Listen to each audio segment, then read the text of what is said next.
새벽에 주님께서 이 고난을 통과했을 때 어떤 변화가 오는가, 또 고난을 어떻게 이기는가, 새 운명과 새로운 창조를 고난이 가져온다, 이런 말씀을 전하라고 하셨어요. 여러분, 예수님의 고난을 통해서 새로운 생명이 우리는 되었습니다. 아멘. 그분은 고난을 당하셨지만 우리는 새로운 생명을 얻게 되었어요. 하나님의 자녀라 일컬음을 받는 그런 또 축복을 받게 됩니다. 또 예수님은 고난을 통해서 부활의 영광으로 나아갔습니다. 그렇다면 오늘 우리가 이 고난 주간을 맞이해서 단순히 예수님의 고난만 기억할 게 아니라 고난이 주는 의미가 무엇인가를 깨달아야 된다고 저는 봅니다. 오늘 본문에 야곱이 얘기가 나오는데, 야곱은 자기 형 에서가 죽이려고 하자 에서를 피해서 삼촌 라반의 집에 도피하게 되죠. 그리고 거기서 하나님 은혜 가운데 축복 가운데 큰 재산을 이루게 되고 다시 돌아오는 과정이 남아있는데, 오늘 이 본문 얘기가 그 과정 가운데서 이제 형 에서가 죽이려고 했기 때문에, 자기를 죽이려고 생명을 들이고 있기 때문에 어떻게 이 고난을 내가 피하고 이 위기를 피하고 승리할 수 있을 것인가, 살아남을 것인가, 그리고 무사히 고향으로 돌아갈 것인가, 그 과정이 하나님과 씨름할 정도로, 천사와 씨름하는, 그래서 씨름하는 기도로서 하나님께 매어달리는, 내 생명이 좀 위태롭게 되어 있사오니 주여 나를 하나님 축복하시옵소서 하고 씨름하는, 고난을 돌파해가는 그런 어떤 영적인 원리를 우리에게 제시하고 가르치고 있는 본문이 되겠습니다. 여러분, 제가 성경에서 고난에 대해서 묵상하면서 가장 고난을 잘 이해한 분은 바울 사도라고 봅니다. 바울은 로마서 8장 18절에서 우리가 지금 당하는 고난은 장차 올 영광, 하나님이 주실 영광과는 족히 비교할 수 없다, 그런 고백을 합니다. 바울은 고난을 어떻게 이해하느냐, 고난은 현재로 끝나는 게 아니고 고난이 지속되고 현재 진행형으로 영원히 계속되는 게 아니라 항시 고난이라는 것은 잠시요, 이 고난은 하나님께서 우리를 때때로 이렇게 세상 말로 하면 승진시키고 나은 단계로 나아가는, 또 레벨업 시킨다고 그러죠. 이렇게 업그레이드 시키고 하나님 주실 축복과 또 능력과 모든 것이 나아갈 때, 더 진행되고 올라갈 때 필수 과정으로 우리에게 고난을 준다, 이렇게 이해하고 있습니다. 두 번째는 이렇게 얘기합니다. 바울은 골로새 1장 14절에 내가 장차 교회를 위해서, 주님의 몸된 교회를 위해서 예수님의 남은 고난을 내 육체에 채운다, 이렇게 말합니다.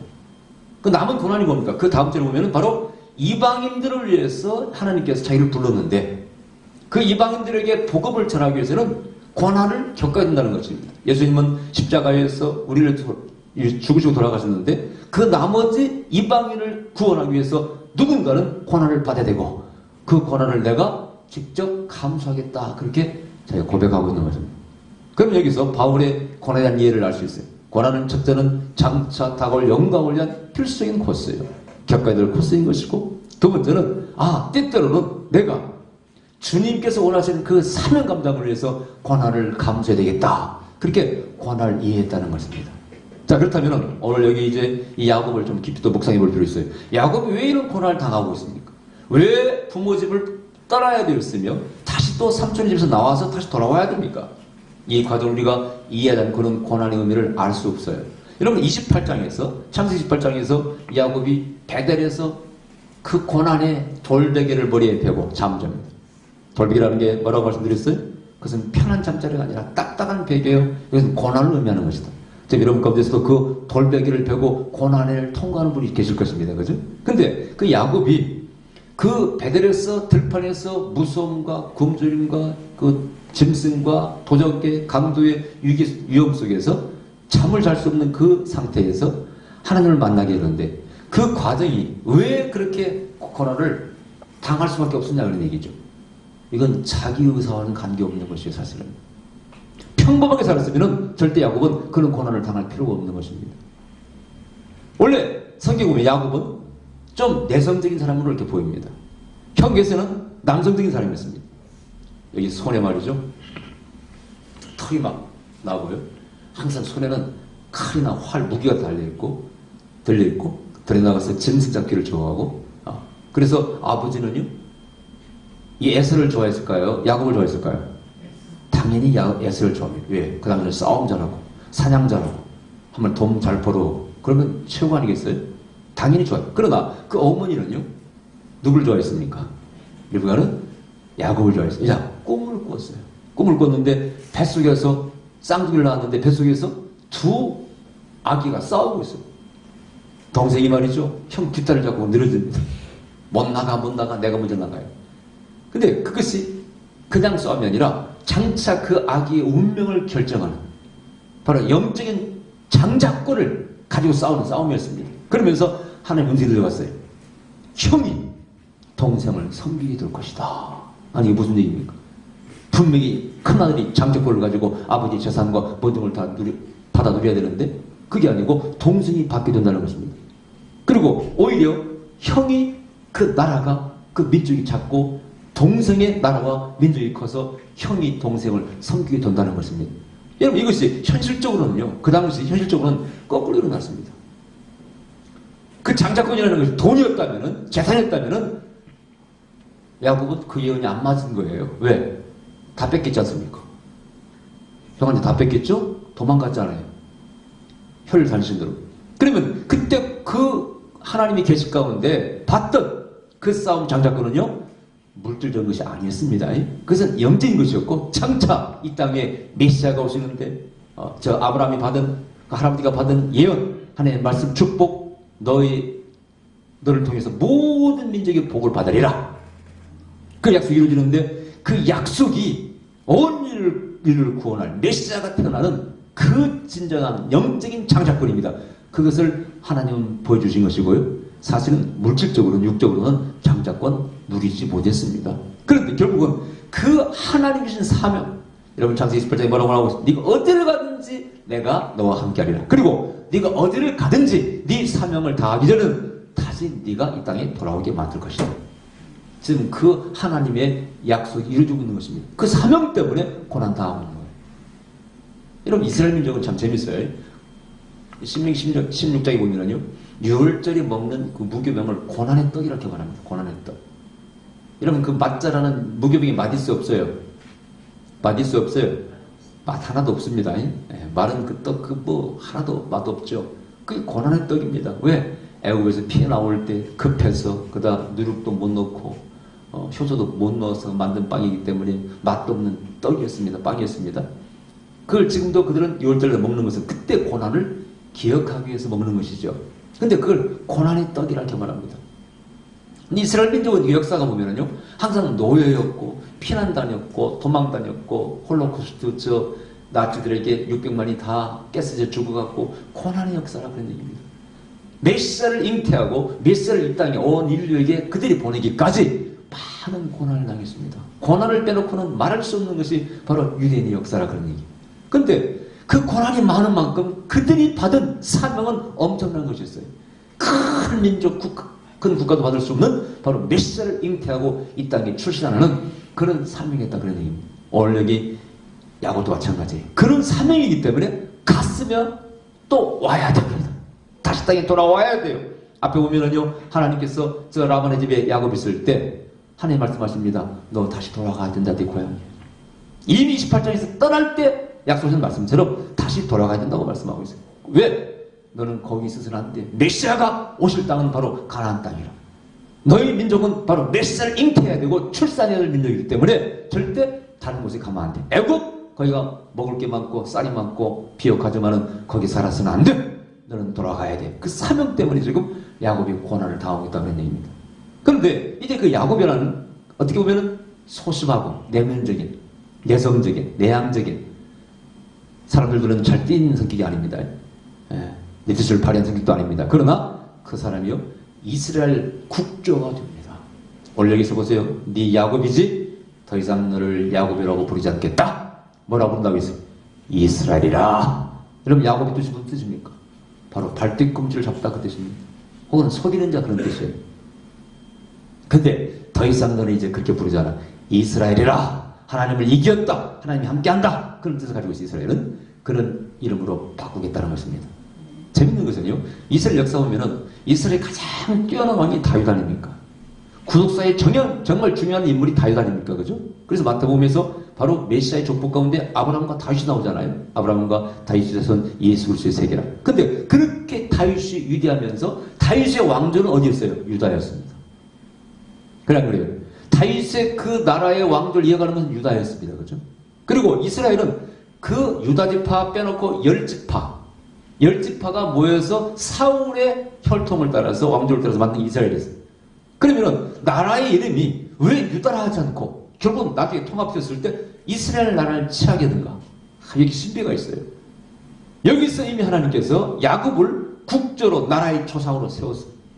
아브라함은 믿음의 조상이요, 이 야곱은 나라의 조상이 되었다는 얘기입니다. 그럼 여기서 발뒤꿈치를 잡고 속이는 때때로 인생을 살았던 야곱이 국가의 조상이 되는 큰 축복을 누리게 되는데, 바로 이 야복 강가의 하나님과의 씨름을 통해서 그 고난을 통과하면서 고난 뒤에 그런 축복을 받게 됐다, 그런 뜻입니다. 할렐루야. 여러분들도 이제 당하는 고난 이렇게 해석하셔야 돼. 내가 이 고난을 통과하면, 내가 이 고난의 강을 통과하면, 이 고난의 계곡을 통과하면 내 운명이 바뀔 것이다. 네. 새로운 창조가 내 인생에서 이루어질 것이다. 네. 그런 마음으로 고난을 통과하셔야 돼. 네. 만약 그렇게 고난을 이해하지 못하고요, 대충 고난을 떼어버린다, 피한다, 그러면 장차 올 영광은 없는 것입니다. 장차 올 영광은 없는 것이에요. 근데 재밌는 것은요, 야곱이 삼촌 라반의 집을, 앞에 이제 장이 보면 나옵니다만은, 삼촌 라반의 집이 있으면서요, 쉬운 삶이 아니었어요. 그죠? 네. 처음에 가서 환대를 받았습니다만은, 그 부인 사랑하는 라헬 얻기 위해서 7년 실컷 죽으라고 고생해서 봉사했더니, 결혼식 날 밤에 불 끄고 잠자고 났더니 누구였어요? 라헬이고, 눈도, 성경에 보면 눈이 밝지 않다고 그랬어요. 눈이 어둡고 뭔가, 그러면 눈도 막 안 컸. 뭘 어떻게 생긴지 모르겠어요. 상상해 보세요. 뭐 이렇게 눈이 안 좋았다는 거 보니까 어리어리 생겼던 것 같아요. 그죠? 그러니까 그 레아를 안 좋아하고 라헬을 좋아해요. 라헬은 귀엽고 상냥하고 이쁘고 실컷 7년 봉사했더니 결혼식 날 불 끄고 아침에 잠자고 났더니 누구예요? 레아였습니다. 그리고 또 다시 라헬을 얻기 위해서 7년간을 다시 봉사하죠. 그리고 그걸 또 라헬을 얻습니다. 그 라반이 삼촌이요, 꾀가 많고 약아가지고요, 싹을 제대로 안 주지 않습니까? 그래서 또 내기를 계약을 맺습니다. 삼촌, 왜 싹을 제대로 안 주시는 겁니까? 이제부터 좀 주시오. 계약을 맺습니다. 어떻게 계약을 맺어요? 야곱이요, 약하고 부족한 쪽을 택해. 삼촌, 양 중에 되게 양은 흰 양이 많죠. 염소나 그런 얘기죠. 근데 삼촌, 그 얼룩배기 이런 거, 점 있는 거, 검정 거 이런 거 나오면은 줘 주시고요, 숫자 많이 나오면 삼촌 가지세요. 그렇게 계약을 맺으면 어떨까요? 삼촌이 생각하니까, 이게 뭐라, 이거 지금 자충수를 두네? 얼룩배기는 별로 나오지도 않는데? 그래, 그렇게 하자. 계약을 맺었어요. 근데요, 이 야곱이 성경을 보면요, 사실은 하나님의 축복입니다. 꿈에 보니까 그 튼튼한 암양을 누가 다 올라타요? 얼룩배기 점령이 올라타. 그것은 하나님의 축복입니다. 그죠? 근데 야곱은 노력도 많이 하는 사람이에요. 그 살고나무 가지를 꺾어다가요, 보다무 가지를 꺾어다가요, 그걸 그 껍질 벗겨가지고 양들이 염소에 물 먹을 때 그걸 꽂아놨어요. 그걸 보게 합니다. 그것은 그들의 이제 민속적인 어떤 전설이죠. 그죠? 그것이 그렇게 만든 건 아니에요. 그죠? 그렇게 만든, 그걸 먹었던 사람은 그걸 바람의 법칙이라고 하는데, 그것은 그들의 전설에 불과한 것이고, 그것이 그렇게 만든 게 아니라 이미 꿈에 보여주셨어요. 하나님이 그렇게 만든 것이죠. 아멘? 하나님 축복하신 것이죠. 그죠? 그래서 어쨌든 새끼를 낳았는데, 특히 튼튼한 암양들이 뭘 낳아요? 얼룩배기나 점 있는 걸 막 납니다. 그건 누구 겁니까? 야곱 겁니다. 이미 계약을 맺었어요. 그래서 나중에 보니까 야곱 재산이 확 늘어났습니다. 늘어나자 그 사촌들이죠, 삼촌 라반의 아들들이 막 이제 시기하고, 저것이 우리 재산 다 가져가네? 분위기가 심상치 않습니다. 삼촌 라반도요, 어제까지 말해도 다정하게 대해줬는데, 재산이 많아지니까요, 안세 이삭 바뀌었어요. 여러분, 환경이 바뀌는 것, 이게 첫째는 고난의 시작입니다. 그러나 두 번째는요, 환경이 바뀌는 것이, 거기에 하나님의 섭리가 있다는 걸 아셔야 돼. 떠나라. 아멘? 떠나라. 떠나라. 그때 떠나는 것이 쉬운 건 아니에요. 차라리 그 참고 있는 게 낫겠죠. 그러나 사명입니다는 사명을 따라가야 돼. 아멘. 사명을 쫓아서 따라가야 돼. 바로 야곱이 그렇게 한 것입니다. 왜? 하나님이 꿈에 말씀하셨어요. 너 떠나가라. 너 고향으로 가야 된다고. 모든 것을 야곱은 자기의 사명을 따라가다가 고난을 당하는 거예요. 이 야복강가의 씨름도 마찬가지입니다. 형은 나를 이제나 저제나 죽이려고 하고 있을 텐데 내가 돌아가면 나를 받아주겠나. 삼촌 집에서도 걱정, 형님 집에도 돌아가도 걱정. 고민이에요. 야곱이 얼마나 소심한 사람이에요.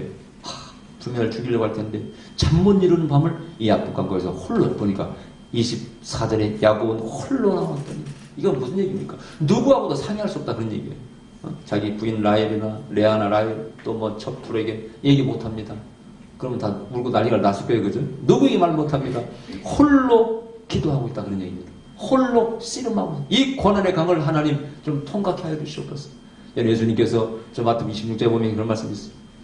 혼자 좀 멀리 나아가서 머리를 땅에 대고 예수님께서 아버지요 하실 말씀 할만하시거든 이 잔을 내게서 지나가게 하옵소서. 바로 십자가의 죽음 고난을 의미하는 것입니다. 아버지 할만하시거든 이 잔을 지나가게 하시옵소서. 그러나 아버지 뜻대로 마시고 내 뜻대로 마시고 아버지 뜻대로 하여 주시옵소서. 그러나 이게 내가 마셔야 될 잔이라면은 고난이라면은 피하지 않겠습니다. 순종합니다. 그때 홀로 더 나아가서라고 되어 있을게.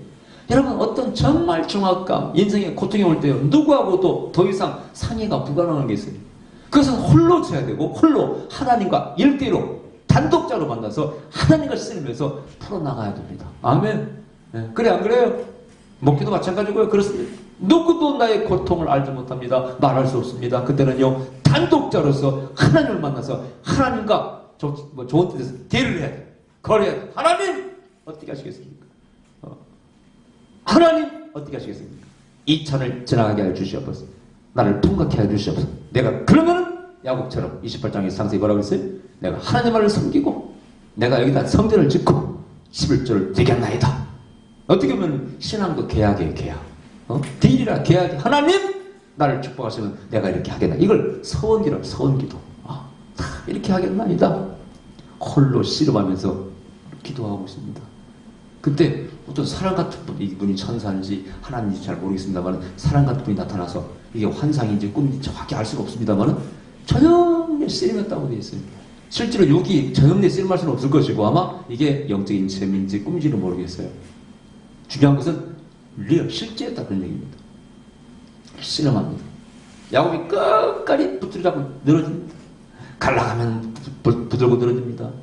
그러자 이 하나님인지 천사인가 내가 졌다. 여러분 져서 전 겁니까? 져준 겁니까?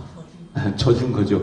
하나님이 천사가 질 리는 없죠. 져준 겁니다. 그것은 왜 오신 거예요? 야곱을 테스트한 것이죠. 그죠? 네가 정말 나를 붙잡냐? 축복을 붙잡냐? 사명을 붙잡냐? 네가 다시 돌아갈 것이냐? 너는 앞으로 갈 것이냐? 테스트하는 것이죠.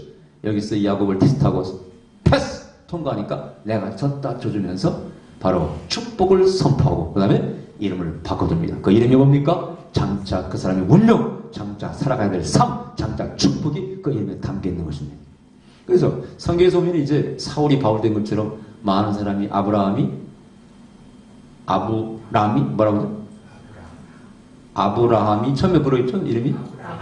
아브라함이라 아브라함이 되고 그 다음에 사례가 사라가 되죠. 그래서 이 성경에서는 이름이 바뀌는 것이 뭡니까? 그 사람의 운명이 바뀌는 것이고 그 사람의 축복이 바뀌는 것이고 그 사람이 받아야 될 모든 영광 모든 게 사명이 바뀌는 것입니다. 아멘. 그래서 어떤 분들은 이름을 자주 바꾸더라고요. 무슨 다윗 바뀌었다가 뭘로 바뀌었다가 막 바꿔요. 저는 그런 사람 별로 안 좋아합니다. 한 번 바꾸는 건 이해를 해. 그죠? 자주 바꾸는 사람들은 좀 정서적으로 문제 있는 사람들. 뭐 그렇게 자꾸 바꾸고 이름을. 그래서 이름 바꾸는 건 좋습니다만은 이름을 너무 자주 바꾸지 마세요. 그렇다고 이름을 묻히는 거 아닙니다. 저도 이렇게 기도해 보면은요, 하나님께서 좋아하시는 이름이 있어요, 사실이요. 얼마 전에도 어느 권사님이 저한테 이름을 지어달라고 왔더라고요. 그 권사님은 그 손주가 날 때마다 저한테 와요. 그래서 이름을 지어달래요. 그럼 이제 기도해, 하나님. 그럼 어떻게 하나님이 바로 이름을 주실 때 이번에도 바로 이름을 주시더라고요. 그래서 이름을 드렸는데 전에 한번 그 이름을 몇 개를 지어왔어요. 이 중에 하나를 뭐 이렇게 골라주래 저보고요. 그걸 딱 드렸더니 한 그 손녀딸인데 사랑이라고 부르래요. 하나님이. 그래서 하나님 사랑이라고 부르라고 하네요. 그랬더니 너무 흔하지 않습니까? 그래서 자기가 가면서 남들이 가서 간증을 해요. 가면서요 찝찝했대. 그 하나님 이름 그 사랑이를 왜 또 하나님이 그렇게 주셨을까? 응답 잘못 받은 거 아니에요? 목사님 이렇게 생각하면서 갔는데 사랑이라고 이름 붙였는데요. 그렇게 사랑을 받는데 어디나. 그래서 이름 잘 지었다고 다 친구들이 그런데요. 그 이름부터 계속 하여튼 그 손녀가 손주가 나부터 이름을 지어달라고 와요. 그래서 이름을 지어드렸는데 희한한 것은 그 이름이 더 좋은가 봐요. 이렇게 그 이번에 넣었는데 딱 벌써 얘기하자마자 하나님 딱 이름을 주시더라고요. 그래서 이렇게 하라고 하신다고. 그래서 전해드렸어요. 근데 저도 그 이름을 지어드리면서도 하나님 주시면 지어드리는 것이죠. 그죠? 근데 그런 것이 있지만 그러나 너무나 자기 이름을 자주 바꾸는 사람들은 별로 좋아하지 않습니다. 그런 사람들은 좀 정서적으로 문제가 있는 사람이에요. 계시가 올바른지 좀 헷갈립니다. 그죠? 그러나 분명히 여러분 이름값을 하시기 바랍니다. 아멘? 이스라엘이라! 그럼 이스라엘이 되는 것입니다. 하나님이 그 운명을 새롭게 창조하는 것입니다. 자, 그런데 여기서 이런 말씀을 주신 하나님께서 예수님도 고난을 어떻게 통과하셨어요? 기도하시면서 통과합니다. 오늘 또 보세요. 이 고난주간에 성찬식을 할 때 분명히 뭐라고 그랬어요? 그 성찬식을 다 그때 6월절 식사를 드신 다음에 찬미하면서 그 기도를 건너서 겟세마네 동산에 기도하러 가셔서 피땀 흘린 기도를 했다고 했죠. 예수님은 고난을 맞을 때마다 떨어져서 기도하시고 기도로 통과하십니다. 오늘 주님께 주신 말씀은 너희가 고난을 만날 때 내가 고난을 그렇게 이기고 통과하고 승리한 것처럼 너희도 너희가 당하는 고난을 이기고 통과하고 승리하라 말씀하십니다. 그래서 성경에서 고난을 통해서 새 운명과 새 역사를 창조하게 되는 그런 사람들의 이야기를 전하라는 것입니다. 여러분, 성경에 고난을 통과한 대표적인 인물 몇 사람을 꼽겠습니다. 첫 번째 한나입니다. 한나의 기도는요, 격동하는 기도예요. 사무엘서 1장 2장에 보면 나오죠. 한나가 자식이 없었지 않습니까? 자식이 없으니까 얼마나 서러움을 받아요, 처한테. 그때 남편이 그를 위로해줍니다. 여보, 내가 그 첩보단 더 사랑해 당신을. 제사를 지낼 때마다 회로 음식을 싸줍니다. 위로합니다. 그러나 한나의 마음에 위로가 되지 않아요. 왜? 여자의 축복이며 의무는 뭡니까? 아들을 낳는 것이죠. 내 아들에 의해서 가풍을 입고 전통을 입고 큰 축복이죠. 참 낳을 때야 힘들지만 나놓고 보면 그 아들이 얼마나 큰 축복입니까? 그죠? 그 여자의 의무이면서 축복 아니겠습니까? 아기를 못 낳는 거 이거 견딜 수 없습니다. 그때 그 한나가 얼마나 통곡하며 기도합니다. 술 취한 년처럼 격동하는 쫙 기도합니다. 여러분, 고난을 통과할 때 한나의 기도를 꼭 명심하세요. 체면 차리지 마세요. 하나님 앞에. 내가 장로요, 내가 목사요, 내가 어떤 집안 태어났고 그거 따지지 마세요. 그거 의식하는 그 길이만큼, 그 시간만큼 당신에게 하나님은 역사하지 않습니다. 거지 주제에 점잡히지 마시기 바랍니다. 아멘. 우리가 어렵고 힘들 때는요, 영진 거지가 돼야 돼. 쫙 한나가 막 여자로서 수치심도 보이고 격동하는 기도를 드렸다고 말씀하고 있어요. 그 격동하는 기도가 그 고난을 통과하게 만들고 사무엘이라는 위대한 이스라엘 역사의 마지막 사사, 또 어떤 선지자일까요? 그런 선지자를 태어나게 만드는 것입니다. 할렐루야. 자, 두 번째, 성경 보니까 또 나와 있어요. 그 다음 엘리야는 여러분 아시죠? 3년 6개월의 가뭄을 끝내버린 선지자입니다. 아멘. 이 고난은 보통 큰 고난이 아니었어요. 백성들 모두가 다 굶어 죽고 힘들어하는 고난이었습니다. 그 고난을 어떻게, 이것은 영적 전쟁을 통해서 통과시켰어요. 아시죠? 그 갈멜산에서 바알과 아스라 선지자들과 싸우지 않습니까? 영적으로. 그래서 하늘에 불이 떨어지게 하고 결국은 7번 다리사에 머리를 놓고 기도하고 기도로서 영적 전쟁을 통해서 승리하고 하늘에서 비가 오게 만들었어요. 그래서 두 번째는 엘리야의 기도입니다. 그것은 뭡니까? 영적 전쟁의 기도라. 고난이 왔을 때 이것을 마귀가 주는 수가 있다는 얘기입니다. 때때로 내 욕심이 그걸 가져옵니다. 그 고난을 어떻게 통과하느냐? 또 하나는 뭡니까? 영적 전쟁을 통해서 영적 청소를 해요. 이번에 갔더니요, 어느 사업장을 갔는데 여기 입장면에 어떤 분이, 강도사님이 골프장도 사업장을 하는데 사업이 좀 어렵고 힘들어요. 근데 제가 그 장소에 갔는데요, 그 하룻밤 자고 기도 주고 왔는데 꿈속에서도 마귀 공격이 많더라고요. 거기 가서 꿈속에서 막 도망다니는데 제가 도망다녔어요. 꿈속에서. 여러분, 이렇게 마귀 역사하는 곳에 가서 집회하잖아요. 여러분, 꿈에 보여요. 실제로 한번 대구에서 본 적이 있습니다만 한 번밖에 없고요. 꿈에 보여요. 그러면 또 음성도 들려주시지 하나님께서. 그러면 대번에 알고 먼저 하는 것이 영적 전쟁입니다. 부흥에 인도하는 방법이에요. 되게 많은 사람들이 부흥을 대충 인도하는 게 아니고요. 항상 예언자들은 하나님께서 보여주시는 거, 들려주시는 걸 먼저 보고 듣고 그 교회나 그 장소에 어떤 영적인 상황을 먼저 파악을 해야 돼요. 그래서 그 장소에 벌써 그 마귀역사면은요, 그 영부터 쫓아내야 됩니다, 여러분요. 아시겠죠? 대충 가서 뭐 웃기고 오는 게 부흥이 아니에요, 여러분요. 그래서 제가요, 새벽에 일어나가지고, 저는 요즘 한 4-5시간 자면 깨니까, 깨는 게 2시에 깼어요. 2시에 깼는데 갑자기 꽉! 이렇게 소리가 나요. 알고 보더니 고라니래, 고라니. 고라니가 막 울고 다니는데, 어이구, 무섭더라고요. 근데, 그래서 2시나 기도하다가 너무 빨리 일어나니까 또 좀 자려고 노력했는데, 조금 잠들었다가 동뜰 때 일어나가지고 나가서 골프장을 밟으면서 17송을 돌듯이 기도를 했습니다.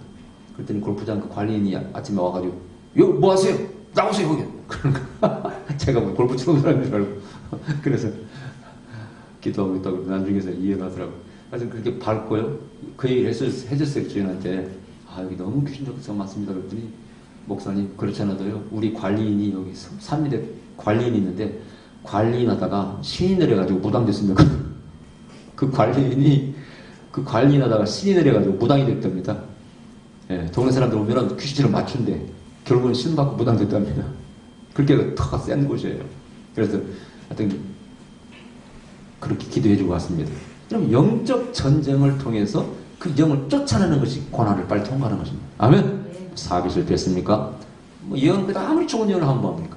마귀가 꽉 잡고 있는데.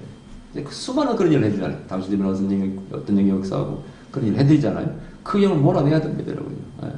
자, 그래서 영적 전쟁의 기도로서 고난을 통과하라. 그 다음, 이제 히스기야는 그 고난을 회개의 기도를 통해서 통과합니다. 잘 들어보세요, 여러분. 고난이 어떤 성향의 고난인가 아셔야 됩니다. 히스기야는 여러분 죽을 병에 걸렸을 때 이사야 가서 뭐라고 그랬어요? 당신 죽습니다 그랬습니다. 그러자 벽을 향해서 면벽하면서 통곡하면서 요를 적시면서 침상을 적시면서 회개에 기도했다고 되어 있어요. 여러분 하나님의 뜻과 섭리와 계획을 보좌로 움직이는 또 하나가 뭐냐? 회개 기도입니다. 근데 어떤 사람이 회개 기도를 더 하는 사람이 있어요. 여러분 병에 걸렸어요. 회개만 잘해도 병이 난다 그러잖아요. 그죠?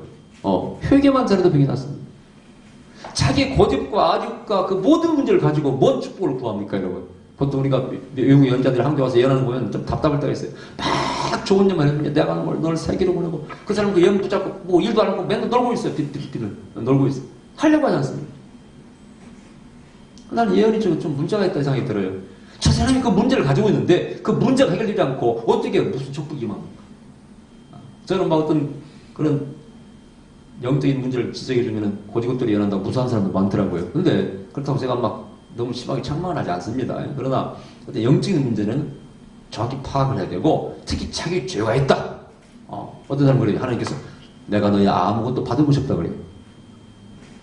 그럼 이 사람이 그래요. 나 드렸는데 그래요. 헌금 됐는데? 근데 이 사람은 문제가 뭐냐? 교만이에요. 자기 의로서 자기 만족을 위해서 심수도 막 드립니다. 그리고 자랑합니다. 간주하고 다니고 간주 그만두세요. 그랬어요. 자기가 들은 그걸 막 잘하고 간주하고 그걸 막 의로 세워. 하나님이 아무것도 안 받다고 그러면 그건 너를 위해서 바쳤지 네가 나를 위해서 바쳤냐? 여러분 그런 것은 회개를 통해서 자신을 낮추고 겸손하게 나아가야 문제가 풀립니다. 여러분. 아멘? 네. 고난을 당하고 있으니 그 어떤 고난이든지 이유가 있는 것이고 그 중에 하나 여기에 해결책이 있는 것입니다. 그 다음 이제 또 하나는 뭡니까? 겟세마네 동산이 예수님의 순종의 기도를 통해서 통과하는 거예요. 아까 말씀드렸잖아요. 할만하시거든 이 잔을 내게서 지나가게 하시옵소서. 그러나 내 뜻대로 마옵시고 아버지 뜻대로 하시옵소서. 순종함으로써 통과해야 돼요. 순종의 기도입니다. 여러분 어떤 사람이 간혹 이런 분이 있어요. 주의 종으로 부름받은 분이 있어요. 근데 강력한 콜링이 있습니다. 여러분 성경에도 봐도 자원해서 하나님의 종이 되는 수도 있지만은 내가 여기 있으면 나를 보내시옵소서 그런 사람도 있습니다만은 너 가! 바울처럼 다메섹도상에서 부활하신 예수님을 칵 만납니다. 근데 그렇게 강력하게 사울이라는 청지를 불렀는데 안 간다고 했을 때 하나님이 어떻게 하실까요? 어떻게 하실까요? 징계를 내릴 수도 있는 것입니다. 그죠? 그렇다고 모든 그렇게 해석할 수는 없어요. 어떤 사람은 그러더라고요. 아, 우리 어머니가 돌아가시고 내 아내가 자식이 죽었는데 하나님께 순종 안 해서 그렇습니다. 여러분, 그것은 잘못된 해석입니다. 하나님 물 징그러우시고 잔인한 분이십니까? 주인형한테 아들 막 다 아들을 죽입니까? 그건 아니죠, 여러분요. 그건 아닙니다. 그렇게 해석하면 안 됩니다, 여러분요. 많은 예언자들이 함부로 그렇게 말하더라고요. 그 하나님, 그런 하나님 뭐하러 믿습니까, 여러분? 당신이 좀 길 안 간다고 자식 막 죽인 하나님 뭐하러 믿어요, 그럼? 그건 하나님 믿을래요? 그건 아니에요, 여러분. 그렇게 해석하면 안 됩니다. 그러나 분명한 것은 하나님의 종으로 부르는 사람들은요, 순종하지 않으면요, 일이 순탄치가 않습니다. 하나님이 어떤 사람을 종으로 부를 때는요, 하나님의 종이 그 사람이 맞기 때문에 부른 것이고요, 그런 사람들이 세상 일을 안 맡게 되어 있어요.